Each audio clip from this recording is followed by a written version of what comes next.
Greetings everyone, this is Kathy from Farm to Family Ranch. I'm owner and herbalist here. Today we're going to make a salve. First I'm going to take you foraging for some chickweed, plantain, and comfrey. I'll show you some identifying features and then we'll return to the kitchen and we'll make a salve.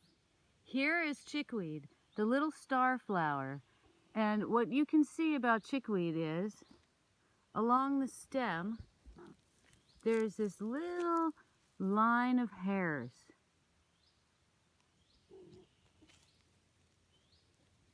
And the flowers on chickweed are like little baby stars. And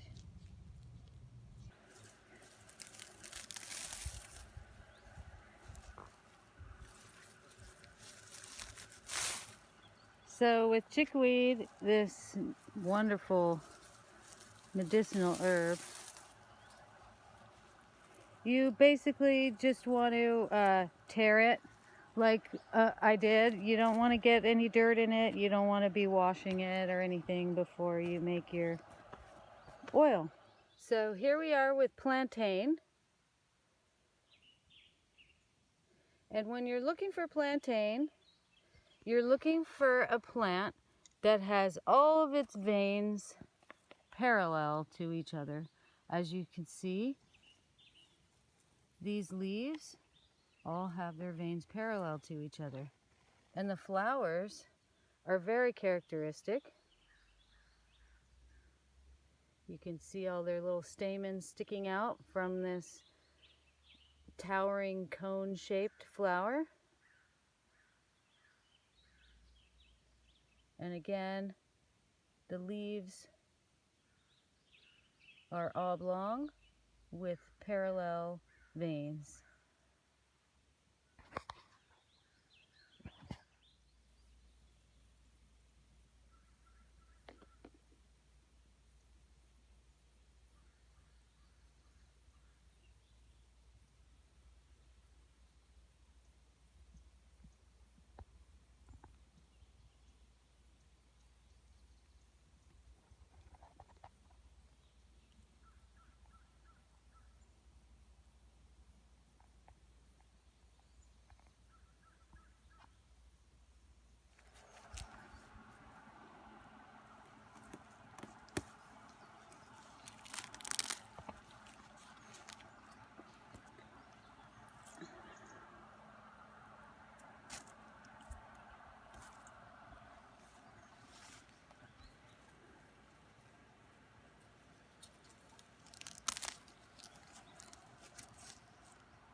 Greetings! Here you get to meet Comfrey. Comfrey is a wonderful magical herb. You can use it for all sorts of things, including bruises, insect bites, other skin problems, eruptions, and soreness. It's also anti-inflammatory, which is why it helps with soreness. And as you see with Comfrey, it's pretty hairy, and it grows from a central location. This is a baby plant. The flowers come out like this, and it's also known as blue hound's tongue.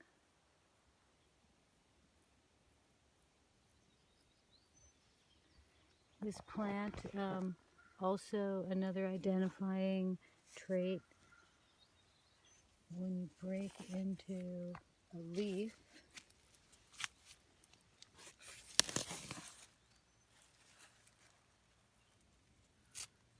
you see that?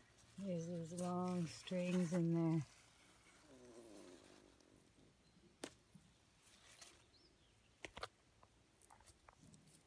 So the flowers, you can see, curl out as they open. Here are some flower buds. And you can also notice that the leaves get smaller as the stalk gets taller.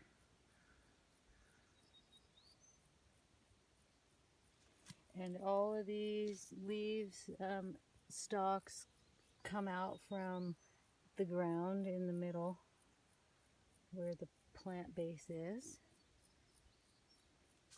And then the leaves down at the bottom are nice big, looks like hound's tongues, right?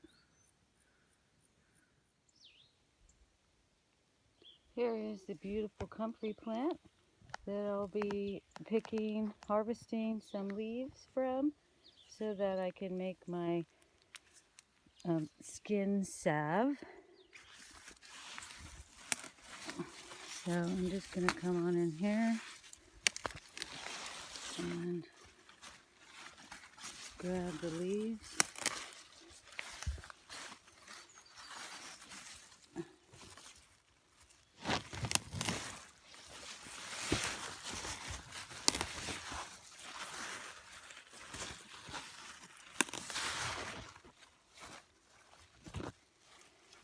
So in my head, I'm giving thanks to the beautiful Earth Mother for providing me with the things that I need to make my life more comfortable. Here I am back in the kitchen with the Comfrey, Chickweed, and Plantain.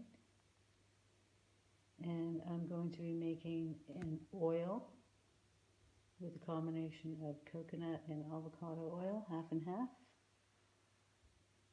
Comfrey is a powerful vulnerary herb that promotes healing. Chickweed is also a demulcent herb, and vulnerary also helps promote healing. Plantain is a anti-inflammatory, and it's also good for insect bites and other skin irritations.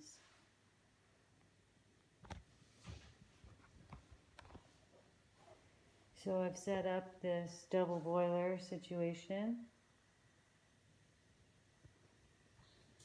I put 2 cups of each, coconut oil and avocado oil.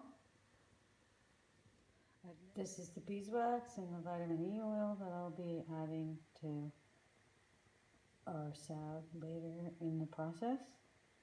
Notice that the beeswax is really hard at room temperature, so that's what I add it for. So it changes it from an oil into a thick salve.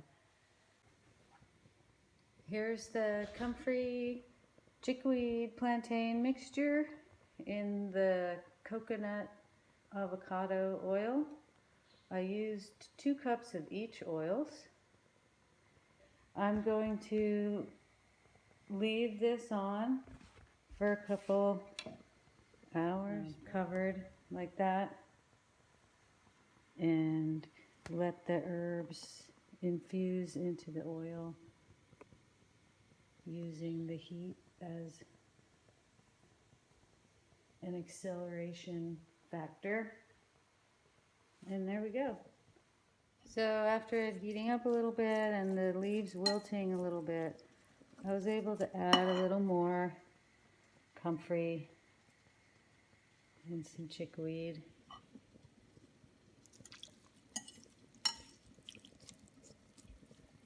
And you pretty much want to have the oil saturated with these herbs. Like they can barely fit in there.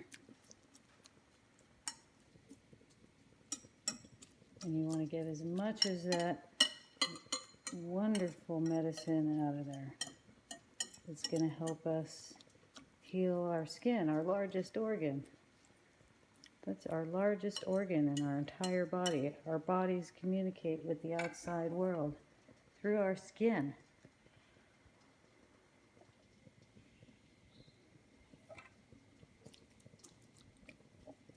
And it's looking like now I can maybe even add a little more.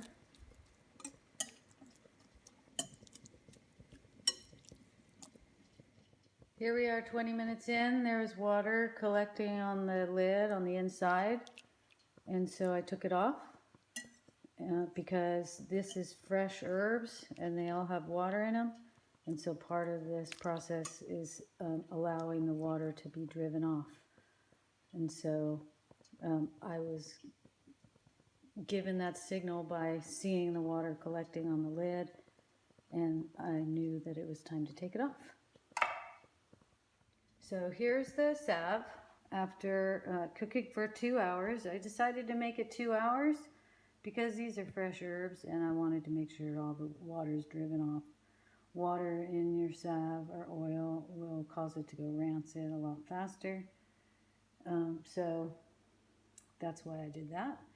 And so now the challenge is to get the herbs out of the oil and retain as much oil as you possibly can. Now in this case, I didn't use the home style method. I'm going to be using my herb press and in this press, basically, it has an insert of stainless steels with holes that leads down into another stainless steel container that then has a drain welded onto it with a drain tube. So now I'm actually going to filter it into a pot because I'm going to need to melt some beeswax into it in order to make it a salve. Okay, now I've got the system hooked up to this pot.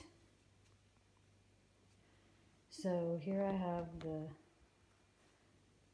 salve mixture, and okay, I managed to get it all poured in there, and you see that the oil has already started to come out.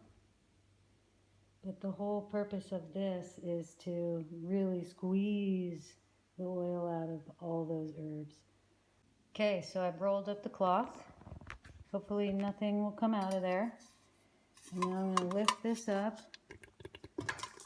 Look at that beautiful green oil. So nice. Okay, so here we are. We've got the device set up. And I'm going to put these blocks in there. And basically what happens is we raise the platform using this jack to be pressed by this circular disc. And okay, so I lift this up and I put the block under there. I lift it again, put another block under there.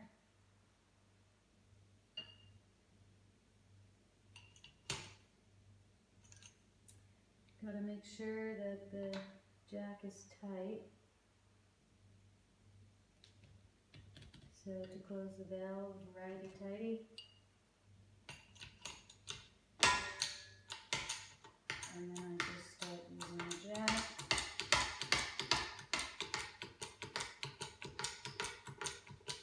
And then the jack raises.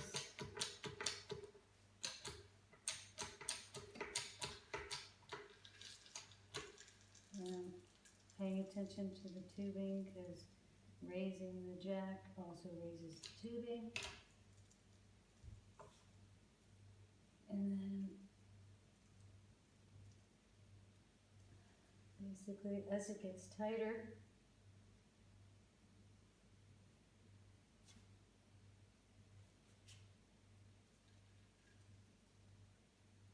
you slowly increase the pressure so that you don't knock the device on the ground. And then also hold it to stabilize. I don't know if you can see it on the film, but all the oil is coming out.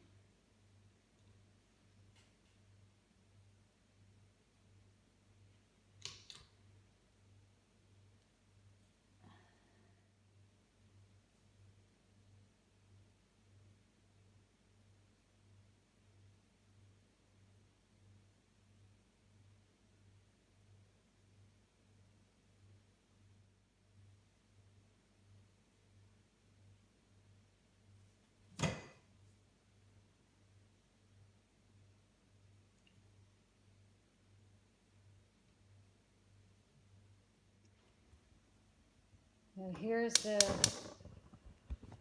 oil. I'm going to put it on the stove. I'm not going to have the heat too high because I don't really want to cook anything. I just want to melt this beeswax that I have. So I grated the beeswax, and I want to add enough beeswax that it's not going to cure as an oil. It's going to be more like a salve or a lotion. So basically, I'm just going to put it in here like this. I don't know, maybe I'll put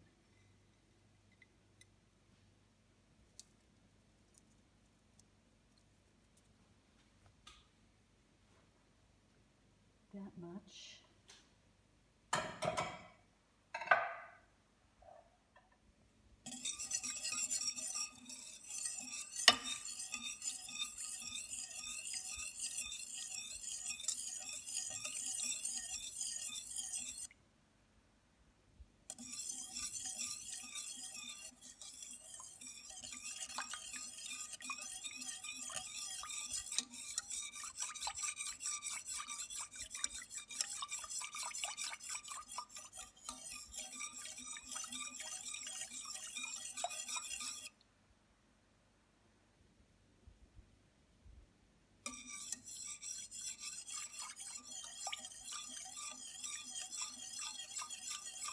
Beeswax takes a while to melt. That's why I like to grate it as finely as possible. It's very hard to do. And I actually found a really cool tool that worked this time for me. It's like a grater that has blades in it, like a peeler that has blades in it. So it's basically a julienner. And that worked really good. So I'll give a little bit of a demonstration. I use two hands, of course, but that's how it works. Okay, everyone, here we are, needing to figure out how much vitamin E we're going to add to our salve. Unfortunately, we cannot get away from the math work that's involved. So I made some calculations on a piece of paper to make it easy for you in case you needed some help. So here's my vitamin E oil. And as you can see, there's 30,000 IUs in 75 milliliters of oil. So what I need to do is figure out how many milliliters I'm going to add to my salve. In order to preserve your salve using vitamin E oil, you need 500 IUs per cup. In our bottle, we have 30,000 IUs per 75 milliliters. And in this recipe, we used 4 cups of oil total. So what I need to do is calculate how many mLs of vitamin E I'm going to need to add.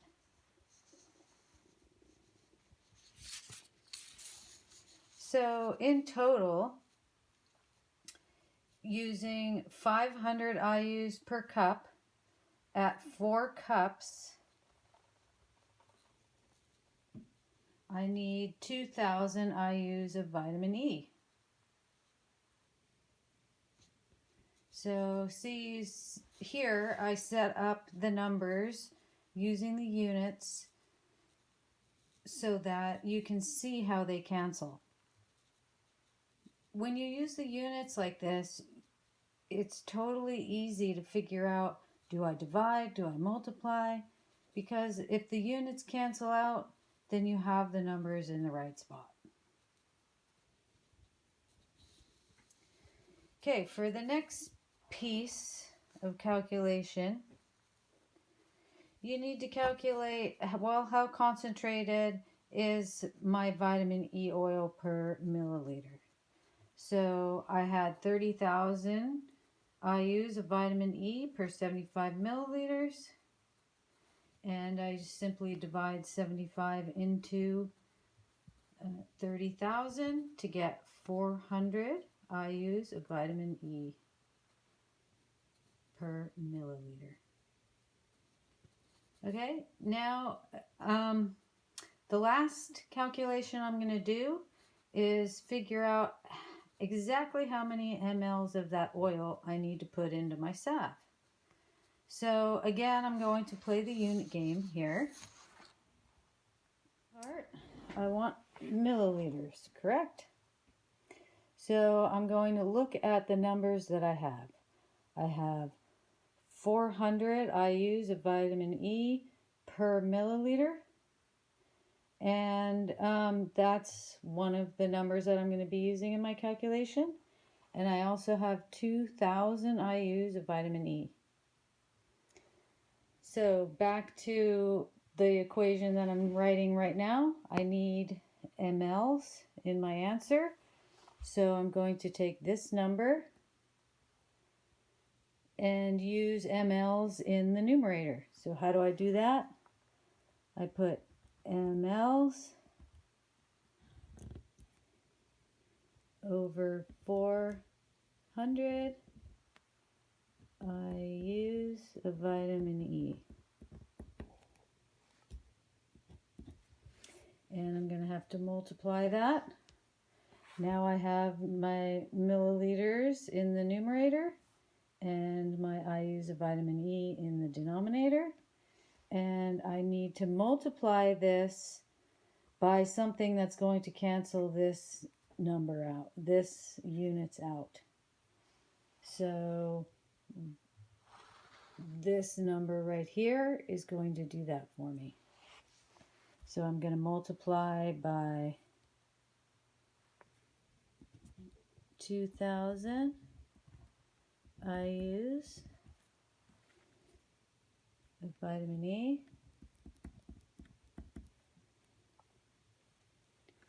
These cancel. I end up with mLs in the numerator, which is what I want in the answer. There's no other units there. So 2,000 divided by 400 equals what? 5 mLs. So I'm going to need 5 mLs of vitamin E oil in my salve. Now that I've got the beeswax melted in there and the vitamin E added in there, remember we used 5 mLs for 4 cups, and we're going to be able to now pour it into our jars. Okay, and here's the salve. God, that's gorgeous.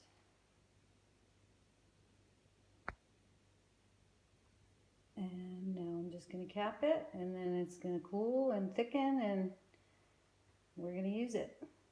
So there you go. All done.